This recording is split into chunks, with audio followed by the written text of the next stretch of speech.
आज हम school management जो फर्स्ट ग्रेड में 15 क्वेश्चन आते हैं जहाँ से उसमें फर्स्ट चैप्टर विशिष्ट प्रकार के विद्यालय ये पढ़ेंगे।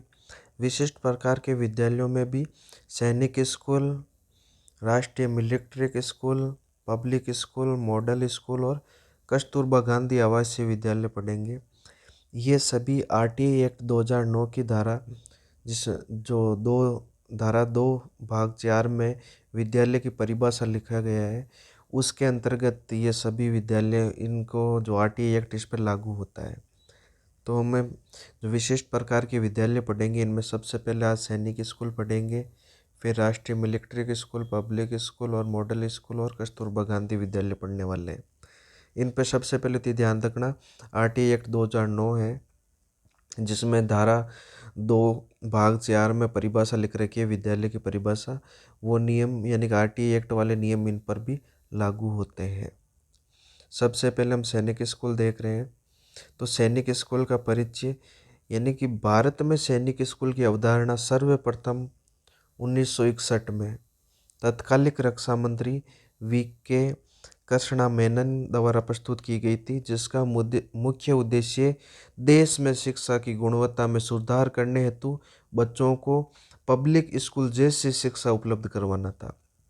तो यहाँ से काफ़ी बार क्वेश्चन आता है कि भारत में सैनिक स्कूल की अवधारणा सर्वप्रथम किसके द्वारा प्रस्तुत की गई? तो वी.के. कृष्णा मेनन, इसका नाम ध्यान रखना ये इम्पोर्टेंट है, जो रक्षा मंत्री थे उस टाइम 1961 में।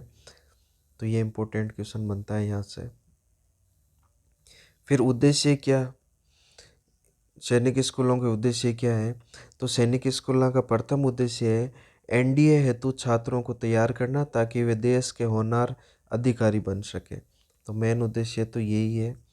फिर सेना के अधिकारियों के बीच क्षेत्रीय वर्ग असंतुलन को दूर करना, छात्रों को देशभक्ति हेतु प्रेरित करना और आदर्श नागरिक बनाना, छात्रों में ज्ञान, चरित्र, अनुशासन का गुण समायोजित करना, विद्यार्थियों को ईमानदारी, बुद्धिमत्ता एवं पराक्रम के साथ साथ देशभक्ति हेतु प्रेरित करना, ये उद्देश्य है सैनिक स्कूलों के। फिर भारत में जो सैनिक स्कूलों का इतिहास क्या रहा है, यानी कब से कब कहाँ स्थापित किए गए उनके बारे में देखेंगे। तो भारत का प्रथम सैनिक स्कूल 23 जून 1961 को, कब भारत का पूछे तो भारत का पहला सैनिक स्कूल 23 जून 1961 को कहाँ पर, सतारा, महाराष्ट्र में स्थापित किया गया। तो यहाँ पर इम्पोर्टेंट ध्यान रखना, आपको वो या तो भारत का पूछेगा या राजस्थान का पहला पूछेगा। तो यहाँ पर ये डेट भी इम्पोर्टेंट है। तो भारत का पहला सैनिक स्कूल 23 जून 1961 को सतारा में महाराष्ट्र में स्थापित किया गया। तो ये ध्यान रखना, सतारा और एक महाराष्ट्र राज्य में स्थापित किया गया। कब स्थापित किया? 23 जून 1961 को स्थापित किया। फिर भारत का दूसरा और राजस्थान का पहला सैनिक स्कूल कौन सा है? तो राजस्थान का अगर प्रथम पूछे तो 7 अगस्त 1961 को, कब? 7 अगस्त 1961 को चित्तौड़गढ़ राजस्थान में स्थापित किया गया। ये भारत का कौन सा था? तो ये भारत का दूसरा था। राजस्थान का कौन सा था? तो राजस्थान का प्रथम कहाँ पर? चित्तौड़गढ़ राजस्थान में स्थापित किया गया। कब किया गया? 7 अगस्त 1961। तो भारत का पूछे तो 23 जून 1961, राजस्थान का पूछे तो पहला 7 अगस्त 1961। दोनों को अच्छे से ध्यान रखना। फिर वर्तमान में कुल सैनिक स्कूलों की संख्या 28 है, जिसमें से 27वां कौन सा? 1 अप्रैल 2018 को डोरासना झुंझुनू में स्थापित किया गया। ये राजस्थान का दूसरा सैनिक स्कूल है। तो राजस्थान का दूसरा सैनिक स्कूल कहाँ पर स्थापित किया गया? तो डोरासना, कहीं ऐसा दोरासना भी लिखा हुआ मिल सकता है, दोरासन। तो ये ध्यान रखना। भारत का तो कौन सा है? 27वां है। और राजस्थान का कौन सा है? दूसरा सैनिक स्कूल है। कब? 1 अप्रैल 2018 को दोरासना झुंझुनू में स्थापित किया गया। ये राजस्थान का कौन सा है? दूसरा है। ये इम्पोर्टेंट क्वेश्चन है, यहाँ से 100% एक क्वेश्चन आने की संभावना है। भारत का 28वां सैनिक स्कूल 27 अगस्त 2018 को अरुणाचल प्रदेश में स्थापित किया गया। तो भारत का 28वां सैनिक स्कूल कब? 27 अगस्त 2018 को अरुणाचल प्रदेश में स्थापित किया गया। तो ये 4 क्वेश्चन इंपॉर्टेंट है। कौन कौन से? एक तो भारत का पहला सैनिक स्कूल 23 जून 1961 सतारा महाराष्ट्र, और भारत का दूसरा राजस्थान का पहला सैनिक स्कूल 7 अगस्त 1961 चित्तौड़गढ़ राजस्थान में। और वर्तमान में जो राजस्थान में तो 2 सैनिक स्कूल यानी 27 और 1 अप्रैल 2018 दोरासना झुंझुनू में स्थापित किया गया, और भारत का 28वां अरुणाचल प्रदेश में स्थापित किया गया। फिर सैनिक स्कूलों में आरक्षण की बात करें तो सैनिक स्कूलों में आरक्षण अगर राज्य और केंद्र के बीच में देखें तो 67% सीटें तो उसी राज्यों के बच्चों के लिए आरक्षित रहेगी जिनमें वह सैनिक स्कूल संचालित हो रहा है। 33% सीटें अन्य राज्य के बच्चों के लिए आरक्षित रहेगी। तो ध्यान रखना, 67% तो जिस राज्य में है सैनिक स्कूल वहाँ के बच्चे पढ़ेंगे और 33% अन्य राज्यों से पढ़ेंगे। और अगर जातिवाद आरक्षण देखें तो 25% सीटें तो रक्षा कर्मचारियों के बच्चे के लिए। तो 25% तो किन के लिए? जो रक्षा कर्मचारियों के बच्चों के लिए आरक्षित है सीटें। 15% आरक्षण एससी के बच्चों के लिए है। 7.5% सीटें एसटी के लिए आरक्षित है। तो ये सैनिक स्कूल का आरक्षण की बात की। भारत और नेपाल भूटान के बालक इसमें प्रवेश ले सकते हैं सैनिक स्कूलों में, ये भी ध्यान रखना। फिर सैनिक स्कूल हैं तो सैनिक स्कूलों का प्रबंधन तथा नियंत्रण किस प्रकार होता है? तो सैनिक स्कूलों का प्रबंधन और नियंत्रण करने के लिए 2 स्तर पर किया जाता है। एक तो सैनिक स्कूल सोसाइटी द्वारा किया जाता है, एक विद्यालय स्तर पर विद्यालय की जो एसएमसी या एसडीएमसी है उसके द्वारा किया जाता है। सैनिक स्कूल सोसाइटी, इसके तहत सरकार द्वारा एक नियामक बोर्ड का गठन किया जाता है जिसका पदेन अध्यक्ष कौन होता है? इम्पोर्टेंट क्वेश्चन है ये। कौन होता है? रक्षा मंत्री होता है देश का। और वर्तमान में कौन है रक्षा मंत्री? राजनाथ सिंह है। तो ये ध्यान रखना कि जो सैनिक स्कूल सोसाइटी द्वारा इस समिति का अध्यक्ष कौन होता है? तो रक्षा मंत्री होता है। विद्यालय स्तर पर सैनिक स्कूलों का प्रबंधन और नियंत्रण बच्चों के अभिभावकों को सम्मिलित करके विद्यालय प्रबंधन समिति यानी कि स्कूल मैनेजमेंट कमेटी या विद्यालय विकास प्रबंधन समिति का गठन करके किया जाता है। एसएमसी में तो कितने सदस्य होते हैं? यानी कि स्कूल मैनेजमेंट कमेटी में तो 16 सदस्य होते हैं। और जो विद्यालय विकास प्रबंधन समिति है, स्कूल डेवलपमेंट मैनेजमेंट कमेटी है, इसमें 23 सदस्य होते हैं। इन सदस्यों की संख्या भी इम्पोर्टेंट है, ध्यान रखना। इनको अलग से पढ़ेंगे एसएमसी और एसडीएमसी को। फिर सैनिक स्कूलों का जो वित्त पोषण है ये कौन करता है? तो सैनिक स्कूलों का वित्त पोषण केंद्र सरकार व राज्य सरकार द्वारा निर्धारित होता है। कौन कौन? केंद्र सरकार और राज्य सरकार दोनों द्वारा निर्धारित किया जाता है। तो इम्पोर्टेंट क्वेश्चन है, ये ध्यान रख लेना, यहाँ पर इम्पोर्टेंट क्वेश्चन बनता है। फिर सैनिक स्कूलों में शिक्षण शुल्क का क्या अनुपात रहता है?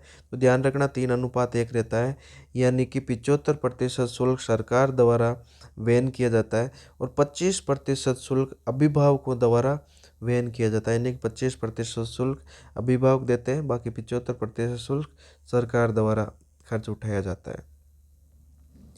फिर सैनिक स्कूलों में प्रवेश प्रक्रिया क्या है? तो सैनिक स्कूलों में प्रवेश 2 प्रकार यानी कक्षा 6 में दिया जाता है और एक कक्षा 9 में दिया जाता है। प्रवेश की शर्त क्या है? तो कक्षा 6 में आपको जब प्रवेश लेना है किसी बच्चे को तो 3 शर्तें पूरी करना अनिवार्य है। एक तो वो कक्षा 5 का विद्यार्थी, ऐसा विद्यार्थी हो यानी कि उस विद्यालय का विद्यार्थी हो जिसमें सीबीएसई से मान्यता प्राप्त हो। तो कक्षा 5 जो पास की है, कक्षा 5 का विद्यार्थी द्वारा ऐसा विद्यालय से पास हो जो सीबीएसई द्वारा मान्यता प्राप्त हो। तो ये ध्यान रखना, कौन कहाँ से मान्यता प्राप्त हो, यानी सीबीएसई स्कूल का कक्षा 5 का विद्यार्थी प्रवेश लेने के लिए ये शर्त लागू होती है उस पर। फिर विद्यार्थी की आयु वर्ग क्या होना चाहिए? 10 से 12 वर्ष आयु होनी चाहिए। आयु क्या? 10 से 12 वर्ष। कब? कक्षा 6 के लिए बात कर रहे हैं अभी हम। फिर विद्यार्थी की जो प्रवेश परीक्षा होती है वो उत्तीर्ण करना अनिवार्य है। तो एक तो जो प्रवेश परीक्षा है उसको उत्तीर्ण करे। पहले तो सबसे पहले वो कक्षा 5 ऐसे विद्यालय से पास करके आया हो जो CBSE से मान्यता प्राप्त है। फिर उसकी आयु 10 से 12 वर्ष हो। फिर प्रवेश परीक्षा उसने उत्तीर्ण की हो, यानी कि वहाँ पर पहले प्रवेश परीक्षा ली जाती है कक्षा 6 में एडमिशन देने से पहले, वो पास करना अनिवार्य है। इसी प्रकार कक्षा 9 में अब किसी विद्यार्थी को एडमिशन लेना हो तो वो उस कक्षा 8 पास की है वो विद्यालय CBSE से मान्यता प्राप्त किया हुआ हो। किससे? CBSE से मान्यता प्राप्त किया हो। आयु वर्ग क्या हो? 15 से 16 वर्ष होनी चाहिए। पहले 13 से 14 वर्ष थी, अब इसको बढ़ाकर 15 से 16 वर्ष कर दिया गया है। विद्यार्थी प्रवेश परीक्षा को क्या हो? पास करना अनिवार्य है। तो कक्षा 8 जहाँ से पास की है वो CBSE से मान्यता प्राप्त हो, आयु वर्ग 15 से 16, प्रवेश परीक्षा पास करना अनिवार्य है। तो ये तो एडमिशन की बात की। फिर सैनिक स्कूल की विशेषता क्या होती है? सैनिक स्कूल आवासीय विद्यालय है, यानी कि हॉस्टल की सुविधा होती है यहाँ पर। सैनिक स्कूल कैसा है? आवासीय विद्यालय है। CBSE से मान्यता प्राप्त होती है। तो आपसे ये भी क्वेश्चन पूछ सकता है जो सैनिक स्कूल है इनकी मान्यता कहाँ से प्राप्त होती है? तो CBSE से। कैसा विद्यालय है? आवासीय विद्यालय। इसमें ऐसा भी क्वेश्चन आता सकता है सैनिक स्कूलों के बारे में निम्न में से कौन सा कथन असत्य है? तो वहाँ पर आपको 3 सत्य कथन पता होंगे तब आप पता कर सकते हो चौथा ये असत्य है। तो एक तो आवासीय विद्यालय है, एक CBSE से मान्यता प्राप्त है। सैनिक स्कूलों का जो मीडियम यानी कि माध्यम होता है वो अंग्रेजी होता है, लेकिन इसमें हिंदी अनिवार्य रूप से पढ़ाई जाती है। माध्यम कैसा है? अंग्रेजी माध्यम है और हिंदी विषय अनिवार्य रूप से पढ़ाया जाता है। सैनिक स्कूल कक्षा 6 से 12 तक संचालित होते हैं। तो ये ध्यान रखना, सैनिक स्कूल कहाँ से कहाँ तक होते हैं? कक्षा 6 से 12 तक संचालित होते हैं। फिर सैनिक स्कूलों में केवल पहले छात्राओं को ही छात्रों को अध्ययन कराया जाता है, छात्राओं को अध्ययन नहीं कराया जाता था। किंतु वर्ष 2018-19 से इनमें छात्राओं को भी प्रवेश दिया जाने लगा तथा देश का प्रथम सैनिक स्कूल लखनऊ सैनिक स्कूल, जिसमें 22 अप्रैल 2018 को छात्राओं को प्रवेश दिया गया। और कितनी छात्राओं को प्रवेश दिया गया? 50 छात्राओं को प्रवेश दिया गया। तो ये ध्यान रखना, पहले सैनिक स्कूल में छात्राओं को प्रवेश नहीं दिया जाता था, लेकिन 2018-19 से छात्राओं को भी प्रवेश दिया जाने लगा। और देश का पहला सैनिक स्कूल लखनऊ सैनिक स्कूल है, जिसमें 22 अप्रैल 2018 को 50 छात्राओं को कितनी 50 गर्ल्स को एडमिशन दिया गया। तो ये इम्पोर्टेंट है। फिर सैनिक स्कूल का ध्येय वाक्य क्या है? इम्पोर्टेंट क्वेश्चन बनता है ध्येय वाक्य का। आपसे इस प्रकार पूछ सकता है, इधर स्कूलें देखे, इधर उनका ध्येय वाक्य देखे, फिर मैच कराओ। तो सैनिक स्कूल का ध्येय वाक्य क्या है? बुद्धिमत्ता, पराक्रम तथा देशभक्ति है। बुद्धिमत्ता, पराक्रम तथा देशभक्ति ध्येय वाक्य है। और अगर NDA का ध्येय वाक्य पूछे तो NDA का ध्येय वाक्य क्या है? सेवा परमो धर्म है।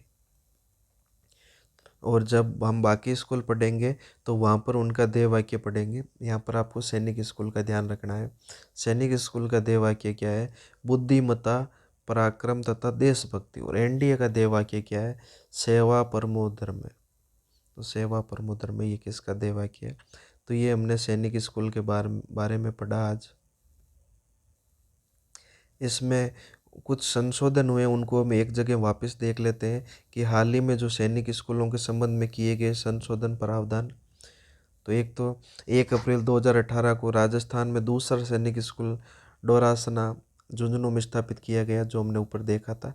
तो ये एक करंट से संबंधित इम्पोर्टेंट क्वेश्चन होता है, यानी कि लेटेस्ट सैनिक स्कूल में ये कौन सा था? तो ये 27वां सैनिक स्कूल था।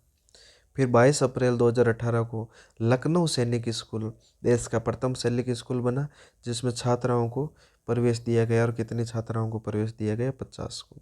27 अगस्त 2018 को देश का 28वां सैनिक स्कूल अरुणाचल प्रदेश में स्थापित किया गया।